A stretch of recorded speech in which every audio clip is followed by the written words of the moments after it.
a tech chemistry alumna. Her passion for forming teams and building careers began here at Georgia Tech when she was part of the founding management team at Starbucks at Technology Square. She honed these interests at VendorMate, rising through the ranks to become Vice President of Operations. After leaving VendorMate, she led user experience for KidsLink. She is now the Vice President of Operations for Buckhead Investment Partners. So without any other delay, I'm going to pass this mic over to Adrienne.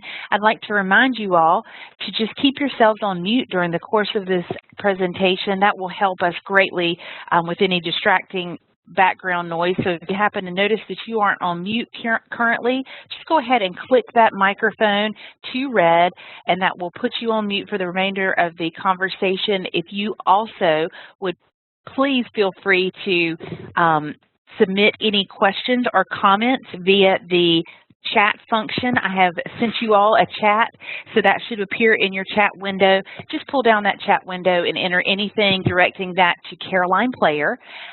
If you all, I have noticed one person saying that they cannot hear. If anyone else is having any difficulties hearing, please let me know. Looks like that might be an isolated incident.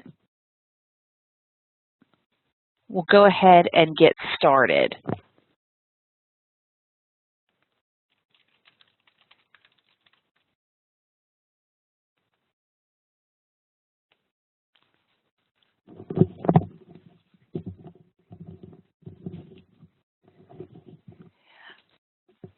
Good afternoon, everyone. This is Adrienne Johnson. It's a pleasure to be here with you today. We're going to do a little bit of a sound check, but while we're doing that, we can go ahead and start talking about our agenda. So today what we're going to cover, perfect, it looks like a lot of people can hear it. It's fantastic. For those of you who may not be able to hear, there will be, I guess you won't be able to hear, so you wouldn't know, but we'll send a follow-up email with the link to the recording so that you still have it even if you're unable to attend, and we apologize for any inconvenience. For those of you who are able to hear, what we're going to be covering today is how to go about leading your team. And this is different than managing your team. This isn't about how you execute, but this is how you guide your team, inspire your team, get everyone rallied around a central vision, inspire trust and confidence, build an amazing culture.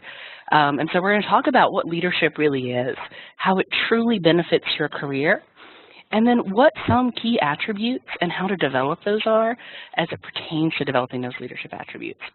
And then our last step, as we always have, is to do some action planning and based on the content that we presented, to pick one thing that we want to do to truly take action and have a next step moving forward. Okay. So what is leadership? Leadership is defined as the process of guiding or directing a group. This could be the simplest definition we've ever had on a management goals session, so revel in it. But obviously there are a lot of layers built into this. This idea that we're guiding a group of people, we're inspiring them, it's more than about saying, Susie Smith, go do this. It's all about painting a larger vision, making sure that every member of your team understands where you're all headed, what their integrated roles in the team are, what their interdependencies are, that they're motivated and inspired, they understand their particular contribution and how to go about moving forward. Leadership is, in many ways, a very touchy element. I think it's important to realize that, again, management and leadership are not mutually inclusive. So just because you're a manager doesn't mean you have great leadership skills. And just because you're a leader doesn't mean you have great leadership skills. But what we know is to be successful as a manager, you do need to have great leadership skills. And so today what we're going to go through is a series of attributes that are going to cover what it means to be a great leader in hopefully a very fun and engaging type of way. So we first need to really baseline. How is leadership going to help you as a manager to drive your team forward, to improve your operational efficiency, to make you a better leader and manager? First and foremost, if you're a great leader and you're able to define where your team is going, to get every single person seeing the vision, to understand what their contribution is, how their colleagues are contributing, and all the interdependencies that are going to play into achieving that end goal, you will create a more effective team. And beyond that, as a manager, you can say, John, you're going to do this, and Susie, you're going to do that. But the reality is there are going to be so many blind turns and speed bumps along the way that if you can empower your team to understand where it is you're going, even when they get there, they're going to understand the right direction to take because they're going to have a vision of where you're going. And that will enable your team to be more effective. It will enable you to be more effective because they know where they're going. They can act independently and exercise independent judgment to move forward. Next is going to have improved satisfaction and work life for your employees. Think about it. If I know where I'm going and I'm empowered to go there, when roadblocks come up or I hit challenges or snags, I'm not only going to be empowered to move forward with addressing that situation on my own and taking steps every day when I see an opportunity to move forward, but I'm going to be really highly effective. I'm not sending an email to my manager asking what I should do, what their advice is. I'm able and empowered to move forward to make those decisions. That certainly improves my not only effectiveness, but it gives me the opportunity to feel a sense of contribution, which is one of the single elements we all know. We all need purpose. And when I'm fulfilling that, I'm able to move forward. Not only that, because it's making me more effective, I just have more time. And so I get to enjoy my life. I can go to the gym. I can go to my kids' events, whatever that may be for a particular individual, but you have that luxury. Additionally, as the manager and leader, when your team is that effective and satisfied and making those independent decisions, you're not getting pulled into them either. And so when you can effectively set that foundation, everyone is going to have that improved work and life satisfaction as a result. And most importantly, this is going to enable not just your growth and development, but every single team member's. And we know that as individuals, we are motivated to achieve mastery. We always want to grow and develop. Typically, when you see individuals who don't want to grow and develop, it's either a function of, we got a couple of participants. Okay, we just got everybody remuted. So hopefully that doesn't create any more background noise. What we also have is, again, this element of growth and development. We know we're all motivated to achieve mastery. So not just for the leader to achieve that mastery, but for every single member of your team. And a lot of times if you have individual team members who aren't motivated to achieve that growth and mastery, they may not be in the right role, they may not be particularly excited or passionate about what it is they're doing that's manifesting itself in the form of not being interested in growth and development. But for most part, we all want to achieve that level of mastery. And so by having a leader who's empowering us, creating a vision, and enabling us to step outside of our comfort zones, to develop new skills, to make our own independent decisions, they're giving us the opportunity to grow and develop. They're entrusting us with their faith and in our ability to execute effectively. And that can really, truly not only enable someone else to excel in their career, a hallmark of leadership, but what it also does is, again, improves their work-life balance. It increases their satisfaction. It makes them happier people. And who doesn't want to work with happier people? So how do we go about really developing those skills? And I based this presentation on one of my favorite leadership books, Leading So People Will Follow by Erica Anderson. The reason I find this book particularly compelling is that it's very simple. And they actually take a fairy tale story that they've written specifically for this book, and then they translate your hero back into this leader and define his attributes and really enable you to see these examples through the story of a fairy tale. And we all know so many different fairy tales, but I find it particularly exciting and engaging to read and to really, relay these attributes back to my favorite folk tales and heroes. So what we're going to cover today is the 6 attributes defined in Leading So People Will Follow.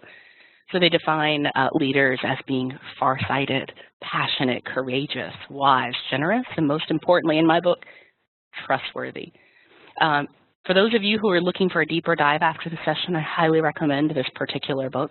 Not only does it go into some very great depth and has a great folk tale associated with it, But what they also do is give you a way to evaluate. It's almost a workbook, if you will, where you are in each of these categories and then to prioritize how you move forward.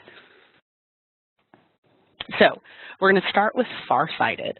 And so if we think about our heroes as farsighted, I mean, you think about a Jack and the Beanstalk with his beans, imagining, you know, this great beanstalk. Please excuse me. I have a little bit of a cold I'm getting over, pardon me. What's really important about thinking about being farsighted and being able to convey this vision is you have to understand your team. So first and foremost, before you can even be farsighted, you have to know how to translate that information in a meaningful way to your team. And a hallmark of that is excellent listening skills. You have to know what motivates and inspires your team, and through those conversations, people will give you little glimpses to that. I've worked with individuals in the past who will talk about, you know, power and authority and being in a leadership role, and in their mind, it's about that authority in many ways. For those that it's about the power, they're clearly not set up for success right out of the gate, but everyone can really start to understand what that means as influence, and over time that will evolve and mature. But what you can also do is, if you know that someone is more values their work-life balance, meaning their time outside of the office, you can make sure that you're framing things. So if we're more effective, what that means is that you can actually leave at 5 o'clock and you can go to your hot yoga class. And I have worked with individuals where that was the most important thing. I've worked with other individuals where the single most important thing to them was essential financial stability. And so that was what motivated them. If we could be more effective and increase our profitability, and there were more bonuses at the end of the year. But it's all about understanding on an individual level what motivates and inspires your team, so that as you're having individual conversations, you can reframe where we're going and the end benefits in the context of what, again, motivates and inspires that person to move forward. It gets their buy-in. And you want to do that, again, so that as you're painting this picture, it's really tailored to that individual. That being said, what you want to do is paint this picture, right? Where are you going? And you want to create this really almost visual perspective. So you would talk about where we're going in, 5 years. We expect that our organization is going to double profits, and we are going to increase our EBITDA 5 times. But beyond that, where are we as a team? How do you describe that in a really meaningful way? So in order to do that, we're going to have to support 5 times as many clients. Our office, we're probably going to have a new office. We're going to have to change our support model, maybe go to more of a tiered support model. But you want to describe all of those things. We know we're going to have to go through a rebranding exercise maybe. So we may have a totally different logo. So even if you don't have 100% clarity on what that is, start to explain to people what could be changing. And make sure as you're doing that you're using that we language. We are going to have to do these things. You want your team to be bought in, to understand that every contribution they make today impacts where you're going long term, and have a really great sense of that. And you'll want to tell them how you're going to prioritize that, right? You can't go and triple your client base or quadruple it or anything really significant without a really defined plan. So what are the first steps you're going to take? What are the needs of your business and team in order to support this overarching business objective? Do you need to hire? And is your team going to be responsible for finding and vetting candidates? Are you going to need to redefine your operational processes, bring on new vendors? Do you need to go out and hire a business development person in order to find 3 times as many clients? And you're going to have to lay all of that out. And what you want to tell your team is how they're going to individually contribute to that. And you want to be very clear of, I'm going to take the lead on this piece, and you're going to take the lead on that piece, and Jane's going to take the lead on this piece, but I expect that you'll be her secondary there. And you want to make sure that it's all coming together and you're painting this picture. I also want to clarify here on the farsighted and painting this picture. We know that individuals have a processing time and speed. And there's actually a study that indicated that the average person needs to hear something 6 times before it truly resonates and it all comes together for them. So be mindful of that as you're painting a picture. You're not just painting the picture once. It's going to be over and over in a series of different contexts. Every opportunity that you can have to point a decision back to the overarching picture is going to be a great opportunity to reinforce that for your individual team members so that they can start to really get the crystal clarity that you have on how all of these pieces are going to move together. Next, we know it's important for our leaders to be passionate. I think it's really important when we talk about passion, it's that energy, the excitement that you're sharing with other individuals about where you're going, that energy.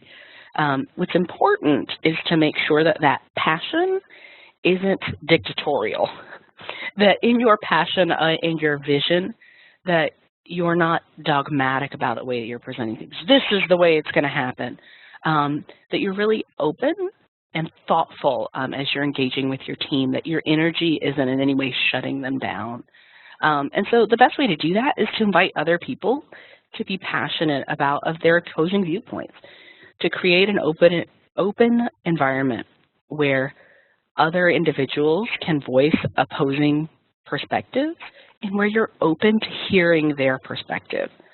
I've worked with people in past roles where they were passionate and they believed that everything they said or did was 100% right, and they would let you talk, but you could tell as you were watching them that their end goal, they weren't even paying any attention to you because their end goal was what their retort was going to be, how they were going to convince you that they were right. As a leader, that shouldn't be your objective, and you want to make sure that you're really thoughtful in using your effective listening skills. So you're saying to your team member, I hear you saying this, and I would, if you're really not, if their perspective is wrong and you have a different perspective of it in a leadership role, a bigger overarching perspective, is to say, I hear you're saying this, and here's why I disagree with that particular perspective. But make sure that you're communicating back that you hear them so that they don't feel that your passion is just shutting them down, that you're not open. Lastly, passionate leaders are committed despite adversity and setbacks. And passion is definitely one of these qualities that we have to balance. Again, you don't want to be blindly following a course where you have evidence that suggests you're wrong. But the reality is that you have to make sure that you're not giving up at any sense of adversity or setback. That anytime something goes wrong, you're not just falling back and saying, well, that didn't work, we have to move on. You need to be committed, and you need to make sure that you're using all the information at your power to make those decisions, and that your passion isn't kind of going off on its own without any validation in order to ensure that you're making the best business decisions. That passion is really important. It gets people excited and energized. It's definitely one of the areas that I continue to work on, as I find at times I can be very matter of fact and not excited or enthusiastic enough as it relates to certain areas of our business. So, you can certainly be mindful about that as well. Now, courage, and here is probably the area I was telling Caroline before the session that I want to spend the most time this year working on, and it's this sense of courage that not to be afraid of what will happen. And great leaders put themselves at risk for the good of the organization. They make decisions that could backfire. Colin Powell has a leadership presentation that he did at one point, and he said, a great leader will assess all of the information they have, and with only a 40 to 70% probability of success, they will make a decision. And he said, by the time you get past 70%, the data that you have could no longer be accurate. And so you're less likely to be successful at that point because you're making a decision, taking more time to make that decision, but with inaccurate data. And so I really love that. And when I said, wow, Colin Powell's only at any point in time 40 to 70% confident he's going to be successful. Most of the time I'm more confident than that. So think about, how you put yourself at risk for the good of the overall organization. You make these decisions thoughtfully with the information you have. You try to box and contain your risk. But at the end of the day, there is going to be a chance that you're going to mess something up or you're going to make the wrong decision. And again, if you're boxing that as effectively as possible, hopefully it should minimize the risk to you and to the organization. Great leaders do things that are personally difficult. It may not be your first inclination to go have a tough conversation. Many of us would actually be a little adverse to conflict and may avoid those types of conversations, but that's the right thing to do for the business, for the team. We actually had somebody on one of our webinars at one point say that their boss openly talked about that another member of their team was ineffective and shouldn't have her job but continue to have it. Great leaders address those types of situations and they handle them. Even though it may be personally difficult to have to terminate an employee or put them on a performance plan, they move forward and they do it because it's in the best interest of the whole team.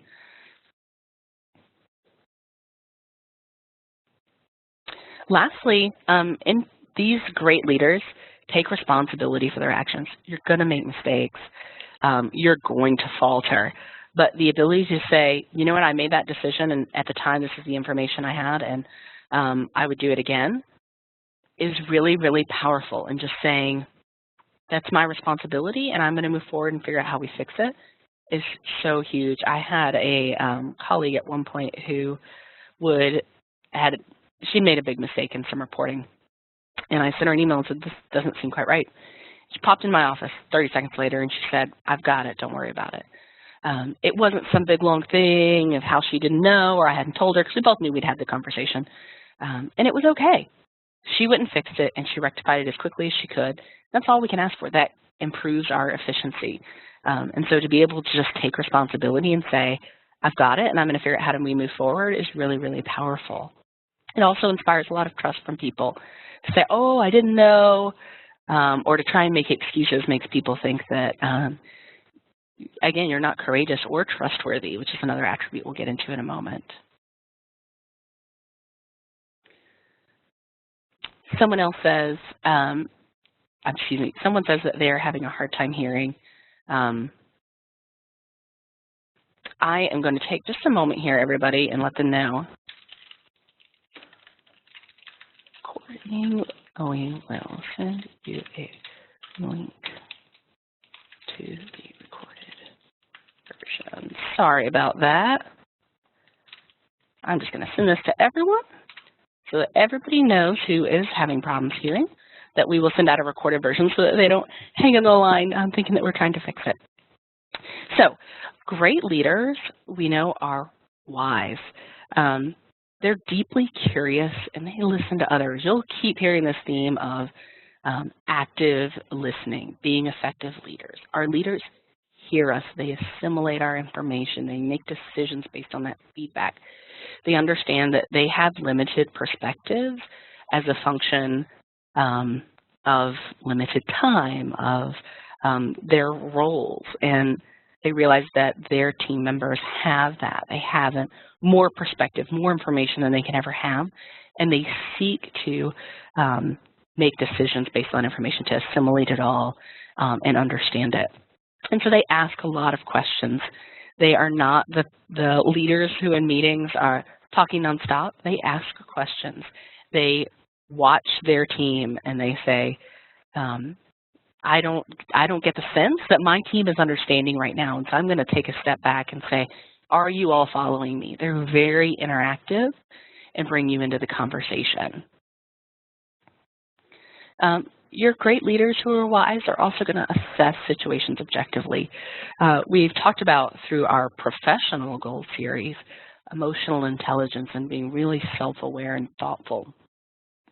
Your effective leaders are going to be able to assess those situations objectively. They're not going to run back to, oh, well, you know, Susie always has that problem, or Susie's just a complainer. They're really going to be thoughtful about, does Susie have a point here, regardless of our past, regardless of my emotional reactions and the fact that I don't like Susie. They're going to be really thoughtful about that, and they're going to try to do everything in their power to assess situations objectively. So they're going to have those high levels of emotional intelligence that are going to enable them to do that. Additionally, they reflect on and learn from their experience. I was laughing with a colleague yesterday. I said, it must be great to not be self-aware and every single day to go home and to think that everything you did was perfect. And I said, every night I go home and I think of all the things that I could have done better or differently or that I want to do better tomorrow. And with that, comes that reflection, comes a certain sense of thoughtfulness. It must be great. You must be the happiest people in the world, those people that go home and aren't self-aware. But the reality is great leaders are constantly reflecting and thinking on what they've done, what they could have done better, and learning from all of those experiences. And they're not beating themselves up over it, but they are learning from it. For those of you who haven't ever heard it, Brené Brown has some great TED Talks, and it's Brené, B-R-E-N-E, Brown, B-R-O-W-N. She also does, I think, some of Oprah's life talks and life series, but excellent talks on shame. And she has another one. Can you remember off the top of your head, Caroline? Shame, and it was something associated with shame. But I would highly recommend that you guys look at those as well for those of you who reflect, but then beat yourself up. She talks about it's all about just acceptance and moving on from it. And so be really thoughtful if you reflect, but then can't move past it. Vulnerability, thank you. Jit, I appreciate that very, very much. Yes, so there's one on shame and one on vulnerability and how powerful they are as emotions and what we need to be doing in order to be more successful and accept ourselves for who we are, being vulnerable without being ashamed. Next, great leaders are generous, and we have this tendency to assume generosity is coming from, we think of it as in terms of people giving out money. That's not always the case. Great leaders are generous with their assumptions. They assume that you have positive intent in that sense. So if Susie, you don't particularly get along with, but she sends out an email, you assume that it's based in positive intent. My husband and I will laugh about this sometimes, and I think it's something for us all to be thoughtful of, particularly as email becomes more and more predominant in our day-to-day interactions. You cannot assume tone in an email. And so he always says, Adrienne, those are just words. Like, you're inferring that intent, trying to be more thoughtful. And so I go into it now just trying to remain neutral and just to read the words to make sure that, again, I'm staying neutral and thoughtful and not assuming that someone has negative intent. Because the reality is, think about it, while we don't all necessarily effectively communicate, 99% of the time our intentions are positive. We're just in a hurry, or we're typing something out really quickly at a stoplight in the car. Not that any of us would do that. But we're just in a hurry and we're not being thoughtful, but that doesn't mean that we don't have positive intent. Great leaders also share. That's information, it's time, it's everything that they have, and they're willing to share it. And that's really, really powerful. Think about the people who you want to follow. My boss is one of the busiest people I've ever met in my life, both personally and professionally. And when I schedule a meeting with her, she does everything in her power to make that meeting. And if we have to reschedule, she apologizes. But more importantly, she shares her time. And that's always been so incredibly impactful to me, because I've certainly in my career worked with people who didn't realize how incredibly powerful that was in terms of leadership and attributes and getting people rallied around you. And they didn't make the time because they thought that, not necessarily that they were more important, they didn't realize how powerful it would be to a member of their team. So the more you can share your time, any of the information you have, the more powerful you'll be as a leader. Great leaders are also give praise freely, credit and reward. They're not stingy. There are very few people in this world that I think you could overpraise. And I will say my boss, amazing leadership skills, and she says thank you to almost every email you send her, to the point where it's like, I don't want this many thank you emails. But I will say, internally, we all talk about the culture that it creates and how incredibly thoughtful it is, and how much we know we're appreciated, even just on a day-to-day basis without any big grand gestures. We just know that she appreciates all of the things that it takes to make our business run. And that's incredibly powerful, and that's not based on a bonus or money or a handwritten note. It's just knowing that day-to-day we're appreciated can be really, really powerful. In addition, your great leaders are going to provide the resources necessary to succeed. Please excuse me again. The resources necessary to succeed. Gallup has done a great study on employee engagement for those of you who are managers and interested in that, and it's the Q12, so it's their 12 questions that they use to rate at a very high level whether or not your employees are engaged in their work, and they've done studies to demonstrate that organizations who have higher levels of employee engagement have higher levels of performance, they're more profitable, and the whole, their employees are happier, they have fewer sick days. Overall, I mean, their organizations just run better. And one of the very first questions that they asked is kind of their Q12 was kind of based like a pyramid. So you had your basic, like Maslow's hierarchy of needs, these things that you need. And not only is the first is knowing what is expected of you, and second is, do you have the tools necessary to execute on that? And I, at one point, had done an employee engagement survey and was shocked when I actually asked the question. You don't realize that you don't frequently say, do you have everything that you need to do your job well? And when we did that survey, what we found is that there were people in the call center who didn't have headsets, so they were all day long holding their phone up or static, or their calls were dropping, and they didn't have the tools that they needed. And I remember being shocked at the number of people. It was 1 in 2 people who didn't feel like they had the tools that they needed to do their job well. And great leaders recognize that there are impediments, and their role is to get out of the way, and they're really thoughtful in asking the question to make sure that they're removing those obstacles, because people will just, if they feel like you're busy or they feel like they're going to be perceived as complaining, they won't raise their hand and say, I need this. Some of you may also be in situations where you have people who always need something, but being able to prioritize what the important things are for them to be able to get their job done is really important. And so in some cases as a leader, you will have to kind of sift through all of that information to find the really important things and make sure those are addressed.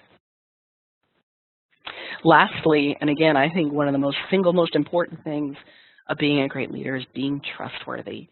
And there's a lot. I mean, that is a powerful word, and it is just chock full of thoughts and emotions that we all have. But first and foremost, great leaders tell the truth, and they keep confidences. So when they have information, they're truthful about it. Now, that being said, they're not going to breach confidentiality or just spout information out there. But they tell the truth as they know it and as is appropriate to share it. I once worked with someone who, in one-on-one meetings, would tell me one thing, and then we'd get into public meetings and would say something else entirely. And it got to the point where I initially thought I was getting the truth one-on-one. But then I wasn't sure that I was, and I wasn't sure what was more difficult, telling the truth to me or telling the truth to a group of people. But the end result was I didn't trust that colleague. So when that colleague would give me feedback or ask me for things, I never trusted that requests had gone through the appropriate channels. I never believed that feedback was real, and some of it may have been, but the reality was I didn't trust that individual. And think about, in our leaders, we want them to be trustworthy. If your boss says this is what we need to do, you want to be able to put all your faith in that and move forward. You also want to know that when issues arise, they're going to keep your confidences in the best way possible. And if they can't, they're going to tell you that and give you an option. I saw people sometimes, members of the team say, you know, I'm really frustrated with Jane because Jane hasn't done X, Y, or Z. And say, okay, but the only way I can go to Jane and have a conversation is to tell her that I had a conversation with you. So we have 2 options. I can go and have that conversation, or the 3 of us you can go have that conversation. Lastly, the 3 of us could sit down and have that conversation. And if you need me to sit with you to help you feel confident in having that discussion, I'm happy to do it. And if you want to take this as a leadership opportunity for yourself to go sit and have the conversation with Jane, you can. But the reality is I wouldn't just go to Jane and deal with that without being really truthful and honest with that person about the way it had to be resolved, which was to, in some way, shape, or form, bring them in so at least they could be, you know, have the opportunity to have that conversation directly with a little bit of backup if they needed to. Great leaders do what they say they will do. And that's part of what makes them trustworthy, right? They execute. If they say they're going to do something, they follow all the way through. It is really difficult, and I've been in more of my share of meetings in my career than I care to admit, where somebody says, I'm going to do this, and then they don't, and you're sitting there going, or worse, when someone says they're going to do something and you know in that moment in time that they're not going to do it, those leaders aren't trustworthy. They don't follow through. So whenever they tell you something, you always kind of question if it's really going to happen, where we're really going, and think about the impact. If you're trying to create this great vision of where we're going, and you're with someone who isn't trustworthy, and for some who are in maybe entrepreneurial or visionary roles, we're doing a lot of visioning and talking about where we're going. If that same person you find to be untrustworthy and not following through, you're going to immediately temper everything that they say. You're not going to be excited about where they say you're going. And I've been there in my career where you've had a leader of an organization saying, this is where we're going and it's going to be amazing. And I'm sitting there tempering and going, sure we are. You know, last week we couldn't even get, you know, that meeting scheduled, or there was no follow through on something else. So why would I believe that? And so for a leader, first and foremost, it's important that you be honest and you set expectations appropriately. So say to your team, caveat it. This is where I would love for us to go. I don't know how realistic that is at this particular point in time, but this is what I'm thinking. What do you see our opportunities and challenges are? We always laugh in the office that I have a tendency to be overly enthusiastic about deadlines because I always fail to realize just how much time change takes. So we just double every timeline I ever give, and that helps us get more on track. But I've learned that about myself, and by saying we're going to do this thing in 2 weeks and then it slips past that, other people feel as if I'm not trustworthy, and that's certainly not the intention. And so by becoming more realistic and communicating that and being really thoughtful about it, not for myself, but also just telling people I have a tendency to overestimate deadlines, they understand where it comes from. It's not that I'm not truthful. Or that I don't care about executing on a certain time frame. I just have a deficiency in that one particular area, obviously just that one.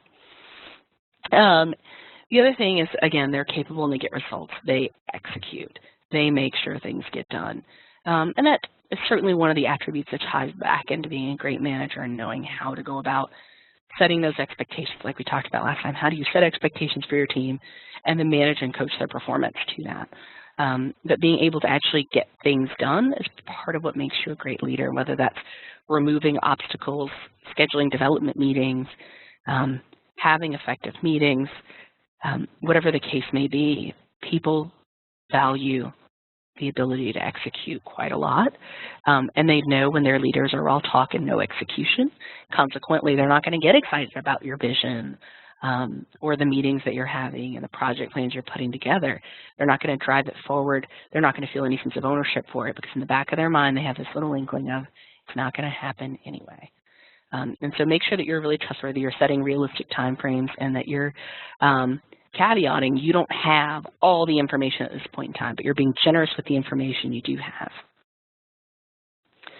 So that's it in a nutshell, this idea of how do we move forward to become an effective leader, that we are far-sighted, we're communicating that vision in a way that really resonates with our team, that we're passionate in conveying that message with enthusiasm and excitement without making other people feel like we're not open and receptive to different ways of how we're going to achieve that vision, that we're courageous, we have the tough conversations with team members, that we bring up topics that make us uncomfortable, that we work through that conflict. That as leaders, we are wise, we are thoughtful, we take the time to understand, we exercise our emotional intelligence, and make sure that our not only our first reactions are thoughtful, but the way we execute is really done thoughtfully as well. We're generous with time, praise, attention, information, and again, that we are trustworthy, that everything we say we're going to do, we do, so that our passion, our courage, our wisdom, our generosity, our farsightedness are all fully appreciated and able to be delivered upon, and that your team is truly engaged and willing to follow you as a leader. They understand what that means and believe that it can happen, first and foremost. And again, this is all based on the book, Leading So People Will Follow. For those of you who would like to dig a little deeper after this session, they do have some great workbooking components in it where you can work through a series of questions on how far-sighted you are and what are things that you could be doing in your existing role to really develop in that skill. So lastly, my single favorite part of our session is how do we go about improving results? And what we know is that individuals who commit to an action item leaving a session will improve their results by as much as 60%. And then if you haven't done anything within 3 weeks of leaving a session like this, you'll never do anything with the information. So our goal in this is to make it actionable for you. So what we want to do is ask all of you to share what's one action item that you want to take to begin improving your ability to lead your team.